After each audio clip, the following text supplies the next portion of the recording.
Hi, I'm Paul Antonio. In this video, I'm going to look at the letters A, M, V, W, and I'm going to really sort of focus on the letter M. Now, a little bit of background on this. A couple of months ago, I made a post and I also sent out to my newsletter a request for people to send in samples of their Copperplate script, the letters, the alphabet, in uppercase and in lowercase, so the majuscules and minuscules. Some people also wrote a little bit of text, which was very helpful. I also wanted to know what nib they were using, what paper they were using, what ink they were using, whether or not they were using a straight pen staff or an oblique pen staff, and whether they were right-handed or left-handed. So the reason for this was, I'm working on the second edition of my Copperplate Script Manual. And one of the things I wanted to do was look at the issues people are having with their understanding of Copperplate, so that the manual would help them much more detail, understand what they're doing and how to correct it so that the letters were more balanced. I was really lucky that one of my friends, Lindsey, sent in her alphabet, and we had a couple of email exchanges, and one of the questions asked was about the letter M. And she sent in some samples of some M's and said, she's still really struggling with the M's and not sure which one she'd like to go with. So I thought it would be good to do a little bit of info on the letter M and why the letter is problematic. Now, this is a much longer video than the video you would have seen on Instagram, and there's a lot more detail in it. And I'm also including some new information that I'm building into second edition of my Copperplate Script Manual. So after the manual was published, I came up with something called the Copperplate Script Training Wheels. Some of you might know this, know what they are. You might have even downloaded the files for them and practiced along with them. I did these for the minuscules, but I never really did them for the majuscules. And so in my updated Copperplate Script workshop, which you find in the scriptorium, you'll find all the links below, I decided to add in the Copperplate Script Majuscule training wheel, because the idea was to train students on how to stay on specific lines. I'm going to introduce you to a different approach to my teaching of Copperplate Script using the training wheels for the majuscule, and understanding a little bit more about how the minuscule, how the majuscule work, and how the M works to balance itself, plus quite a few variations, which I've pulled from English Roundhand. Now, that said, one of the other things I want to point out to you is I have a distinctly different alphabet, Copperplate Script alphabet. I teach left-handers. The alphabet that I developed is out of English Roundhand majuscules. The idea behind these letters is to make more of a pull stroke than a push stroke. If you're working on Copperplate Script and you're doing an M, you tend to push up on a hairline. This is very, very difficult for many left-handers to do. And so I started looking at English Roundhand and looking at letters that you pull on. Keeping the balance, because of course, you really need to start with a thin stroke, because an M is a thin stroke, a thick stroke, a thin stroke, and a thick. So I altered these letters, and so I have an entirely different alphabet I teach left-handers. If you're a left-hander and you're interested in having a copy of this alphabet, please email me at classes@p.com. Again, I will have those links below. So let's jump into this letter. So in my updated, when people send in samples of their script, I send this back to them. This is a sample of my script. And in my script, I have a number of things that I sort of focus on. And the focus is primarily looking at a 1:1:1 ratio. I tend not to teach students 1:2 or 1:1.5 ratio, because I find figuring out where that kink is quite difficult outside of one-to-one. Once you've figured it out in one-to-one, it's easier to then apply it in a 1 to 1.25 or 1.5 or even a 1 to 2. When I write blocks of text and I want the text to be more text-like, I tend to use this much more like engraved text, whereas a slightly higher ratio has a tendency to be a little bit playful. So in the samples of working with English roundhand and Copperplate script, what I've done is I've developed my angular confinement pattern, which I will show you in a bit. But as we get through these, we just simply work through the shapes. So by using the grid, so one of my grids that I use in my classes, I'm just putting it underneath a sheet of Canson marker pad. And the construct for the letter is this.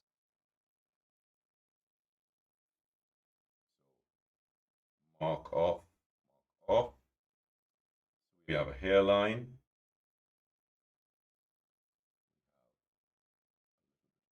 And release. Hairline and notice these are on the 55. This and this is not on the 55. So this is at 50 degrees. This is at 55, 55, and this is at 50 degrees. Essentially, we have that shape. What we don't have is this shape. This is not on the 55. This is, you don't have 4 55s. You actually have 2 55s and 2 50s. That's how the letter works. Now we can see here that this is equal to this, and that is equal to that. By understanding that, we start to really pay attention to the issues which cause the M to fall over. If your M is falling over,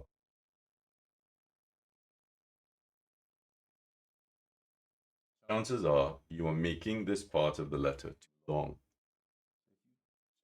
Cut that off and cut that off and just cut that off. Find is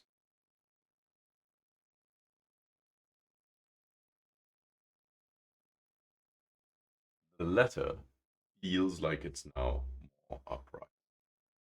The other problem is if you put this, you put your connective stroke on the 55, and then you put other stroke, you put this on the 55, this is going to be at a flatter angle. So the whole letter will look like it's falling over. So there are generally two reasons the letter looks like it's falling over. One is this is on the wrong line. It's on the 55, not the 50. And the other is you've made these swing motions too large, and they have made this curvilinear, acute curvilinear triangle more like that. Don't want. Really only want it to go there. So let's look at the training structure that I've developed using the PAScribe training wheel. Now, this is my training wheel grid. Some of you would have seen this. It's a great grid. It really makes a difference in the way that students approach the script. And so I've slipped this underneath that sheet of paper.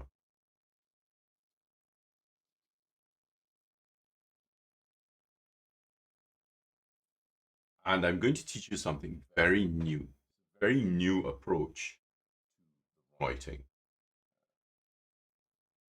So the first construct, not a letter, construct. The aim is to come down on the 55, go up around the circumference, up on the 55, down, up, down, up. So that's the letter M. Now, this is just my training wheels. So this is part one of the training wheel. It teaches you to make these spaces evenly. Of course, remember, M is really this. This is even this. Equally, this and this are equal to each other. So it trains you to understand even spacing. So next, we're going to halve the shape. We're keeping this at 1, and we're making this narrower. And that's our half shape. The next is to take the line from here to there, there, there, there. So instead of having these chamfered corners, we've added the acute curvilinear triangle. That starts to pull the letter in a little. So now, when we come to the writing of the letter, we have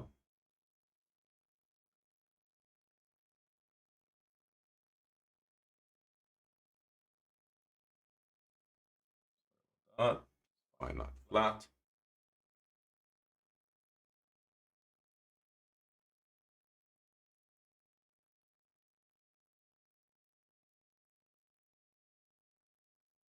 We get that sort of shape. Now, it's a narrow letter.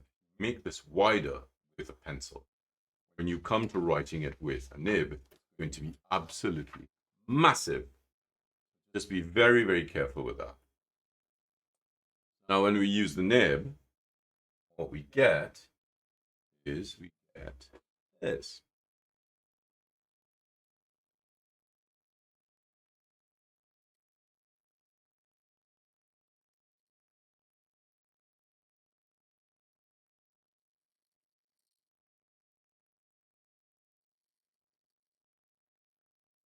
Now, of course, you can increase the width of that letter. Do that again.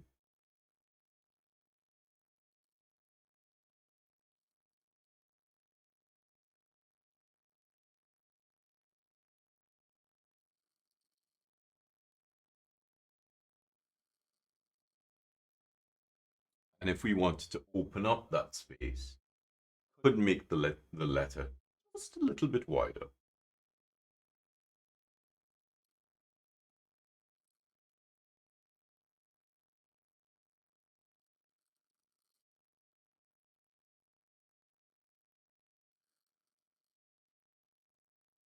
I'm also using a little bit more weight on the nib. That gives it a little bit more sort of solidity. Now, you can add your balancing serif.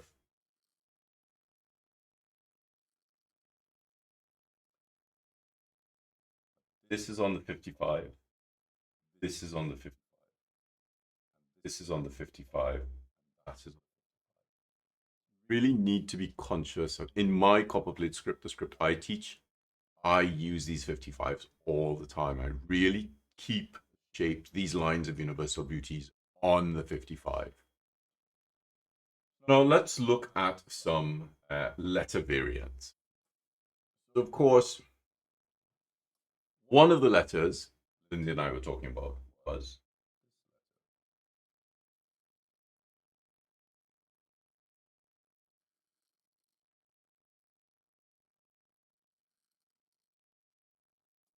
and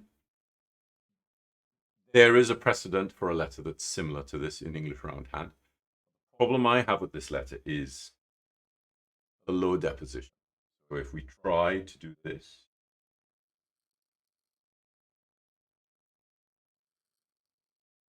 what tends to happen is because we've done an angle here, it is pushing us this way. When we come down into a curve, it will open up the angle. It will try to double the angle because of that turn. A way around this is to use 3 loops instead of 1.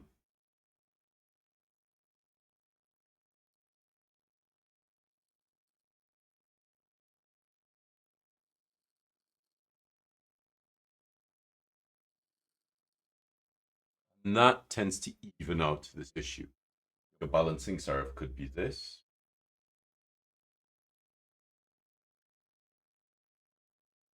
As this is an English roundhand letter, you really want to keep sort of English roundhand serif structures. Some of the variations are, I'm going to pull variations from English roundhand so we have a lot more playfulness.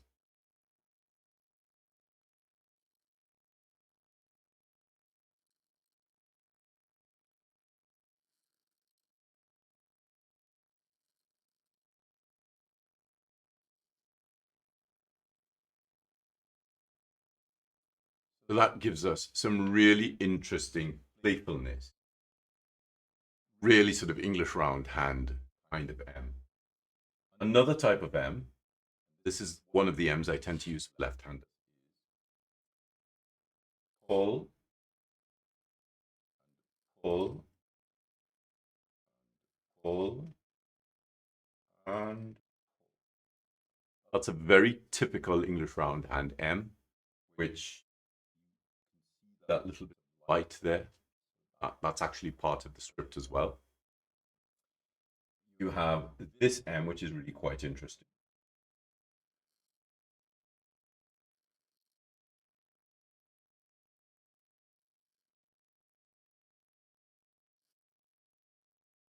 I know it looks like an N and a C, but this again is an English roundhand M.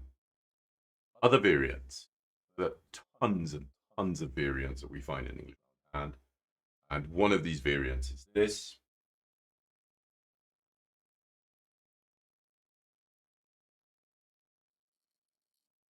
And keep this shorter,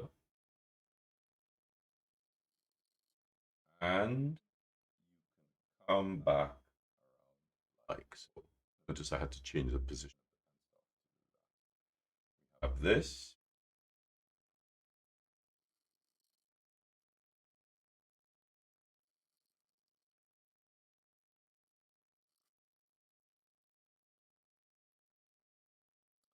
And some of the other variants we have are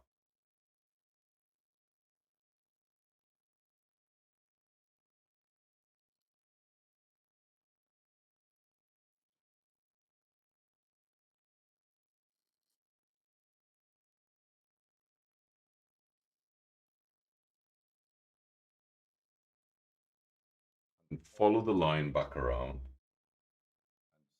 Start there, actually leaving a space. One of the M's I do is this.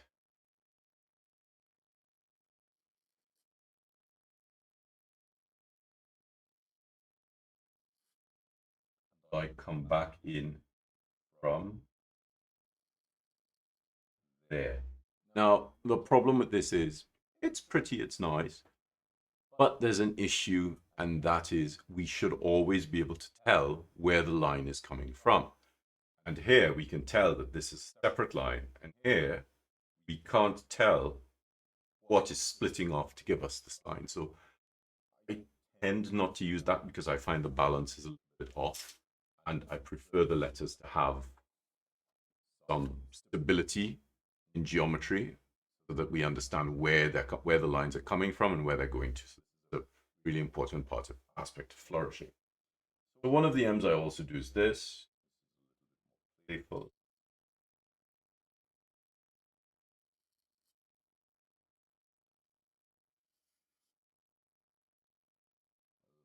Playful. And I come back in, follow that along. Now you then really sort of go to town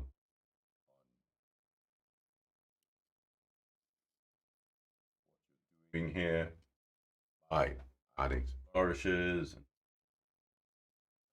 and sort of really turning it into more of a flourished letter. So those are really sort of, that's a really big overview of these letters. I can get that in. I can't get that in as well. So you really get a good sense of how these letters work. You can either opt for pointed tops, curved tops, tops that are not even to each other. Opt for this, opt for this really sort of historical version. I know for most people they'll see an N and a C, or you can opt for something a little bit. So we can see that these letters, they really sort of sit together. For me, they sit together quite nicely, and that's a sort of overview of how the M works, giving you a little bit of my fourfold symmetry plus the PAScribe training wheels for the Majuscules. Just remember, if M is not working, chances are you're putting the first stroke on another angle, not on the 50. Remember, it cannot be on the 55 because then the next stroke will have to go onto the 45, so the whole letter will look like it's falling over. And you've probably swung the top or swung the bottom of the stroke too much. Just need to clip that off and you'll find the letter tends to right itself. Remember, inhale on the upstroke, exhale on the downstroke.